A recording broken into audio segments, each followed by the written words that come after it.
Bismillahirrahmanirrahim. Assalamualaikum warahmatullahi wabarakatuh. Ya, pada pertemuan sekarang ini kita akan membahas materi tentang menganalisis komponen-komponen dari sistem elektrik starter. Ya, yang pertama ya kita periksa mulai dari baterai ya, untuk baterai ya berapa ukur tegangannya berapa ya, terus ke fuse, ke sikring ya. Nah, ke sikring juga bisa lakukan dua pemeriksaan mulai dari visual ya terlihat dan juga bisa menggunakan pemeriksaan kontinuitasnya. Nah, setelah dari sikring kita masuk ke kunci kontak ya. Pemeriksaan kunci kontak ya sama juga pemeriksaan dengan kontinuitas apakah terhubung apa tidak ini ya, karena fungsi kunci kontak tadi itu fungsinya adalah memutus dan menghubungkan ya. Setelah dari kunci kontak ya kita lakukan pemeriksaan pada ini komponen switch rem ya, karena ini tipenya tipe matic, maka pada saat electric starter itu dengan memfungsikan daripada handle remnya ya. Setelah itu baru ke komponen relay starter. Nah, relay starter ini ya fungsinya untuk apa? Menghubungkan tegangan dari baterai langsung ke motor starter ya dengan dialiri ya arus 12 volt dari kunci kontak ya. Nah, setelah dari relay starter ya kita lanjut ke motor starternya. Nah, ini yang akan kita lakukan sekarang ini adalah akan mengoverhaul komponen motor starter ya. Oke, nah ini komponennya dan ini adalah alat ukurnya ya. Kita akan lakukan ya pemeriksaan komponen sistem starter ya. Nah, di sini adalah motor starternya ya. Pertama kita lepas dari unit sepeda motornya, ini seperti ini sudah terlepas. Terus kita lakukan overhaul atau kita bongkar ya komponen motor starter ini. Nah, ini kita buka dengan menggunakan kunci, bisa kunci shock 7 ya. Ini saya pakai yang 7 ya. Ya, terus kita tahan, kita buka ya, terus kita lepas ya. Nah, ini komponennya. Kita akan mengukur ya. Yang pertama itu jelas adalah kita periksa daripada magnet permanennya itu. Nah, biasanya suka kotor atau apa, maka bisa dibersihkan ya bagian dalam daripada rumah motor starternya ya.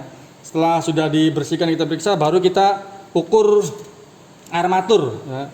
Ini untuk mengukur armatur ini ada beberapa yang perlu diukur. Yang pertama adalah kita ukur ya diameter daripada komutator ya. Kita ukur ya bagian yang bergesekan dengan brasnya ya, kita ukur ya. Kita ukur ya, kita baca berapa hasilnya, dan untuk menentukan baik dan tidaknya ya kita lihat pada manual booknya ya, berapa di standarnya, ini bisa dilihat nanti di manual book. Nah, terus kalian bisa simpulkan nah ini komutatornya masih bagus atau tidak. Nah, itu yang pertama ya, untuk mengukur diameter komutator. Terus mengukur ya kedalaman dari mika. Nah, ini bagian yang komutator ini ya kita ukur. Ya, kita ukur ya kedalaman alur mikanya. Nah, kita baca. Nah, berapa dari hasil ini? Nah, dan bandingkan ya dengan yang ada pada manual book. Nah, terus bisa disimpulkan ya kesimpulannya baik atau tidaknya. Ya, nanti kalian bisa isikan pada LKPD-nya. Nah, setelah itu baru kita melakukan pemeriksaan hubungan ya pada komutator. Ya, pada tiap-tiap komutator dengan hubungkan ke groundednya atau masaknya ya. Nah, kita cek dulu ya, ini sudah benar ya, terus kita lakukan satu persatu dari tiap komutator. Nah, ini tidak ada hubungan ya, tidak ada hubungan, terus semuanya muter ya. Nah, apabila salah satu ini ada hubungan, maka sudah terjadi kebocoran arus, maka ini komutator ini sudah tidak baik ya kalau seandainya ada terjadi hubungan ya. Nah, efeknya itu ya putarnya bisa pelan gitu atau sama sekali dia tidak bisa berputar gitu kan. Nah ini ya tidak ada hubungan ya. Nah itu ya. Terus ya selanjutnya adalah pemeriksaan ya panjang bras ya ini atau sikat arangnya ya. Nah, dengan menggunakan jangka sorong. Nah, nanti kita ukur. Ya, kita kunci, kita baca ya, hasilnya berapa, bandingkan lagi dengan pada manual booknya ya. Kalian terus bisa simpulkan gitu kan. Nah, setelah lakukan proses-proses pengukuran ya, kita lakukan pemasangan kembali ya, pemasangan kembali ya. Ya, pada saat proses pemasangan ya ini di sini terdapat daripada pegas ya, hati-hati pada saat pembongkaran itu pegasnya itu jangan sampai hilang atau loncat ya. Nah, kita pasangkan kembali ya, memposisikan. Nah, untuk pemasangan itu kita menggunakan alat bantu ya, alat bantu penjepit ini supaya tujuannya itu dia tidak gerak ya pada saat kita pemasangan armaturnya.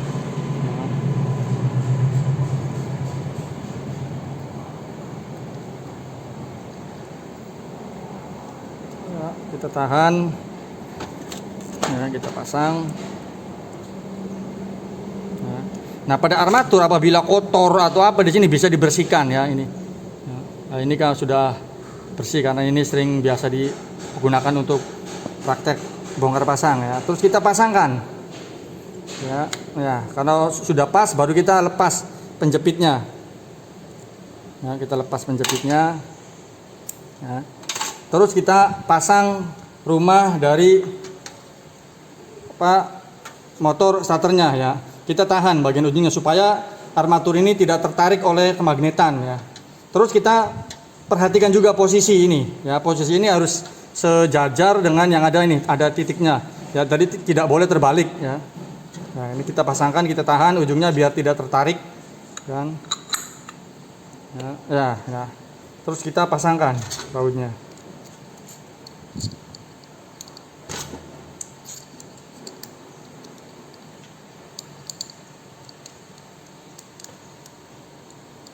Kita kencangkan.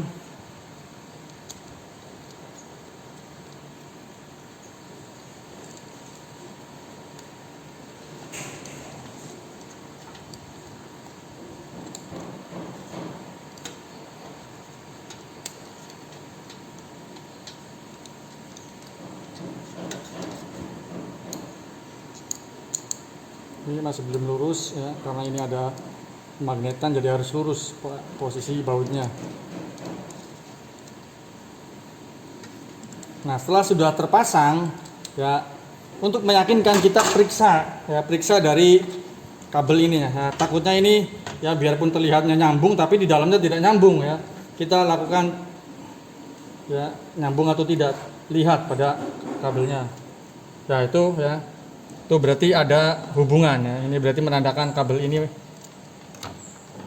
berfungsi ya. Terus kita lakukan ya, sebelum kita pasang ke unit ya, kita pastikan dulu ini benar apa tidak, sinyal atau tidak gitu, dengan langsung hubungkan ke baterai gitu kan. Ya. Kita tekan ya, ini posisi negatif ke bodi daripada motor starternya ya, yang kuat ya, jangan pelan-pelan, jadi takut biasanya ada percikan, maka jangan dekat dengan cairan yang mudah terbakar ya. Setelah itu kita positifnya kita tempelkan ya. Ini biasanya siswa pada kaget kalau ngecek ini. Nah, itu. Nah, ini tuh. Ya. Nah, ini sudah berfungsi dengan baik. Nah, selanjutnya kita pasangkan pada unit sepeda motornya. Berarti komponen dari motor starter ini oke. Nah, itu kan. Ya. Ya, sekian ya video ya overhaul dari atau pemeriksaan atau menganalisis komponen dari motor starter ya. Saya akhiri, wassalamualaikum warahmatullahi wabarakatuh.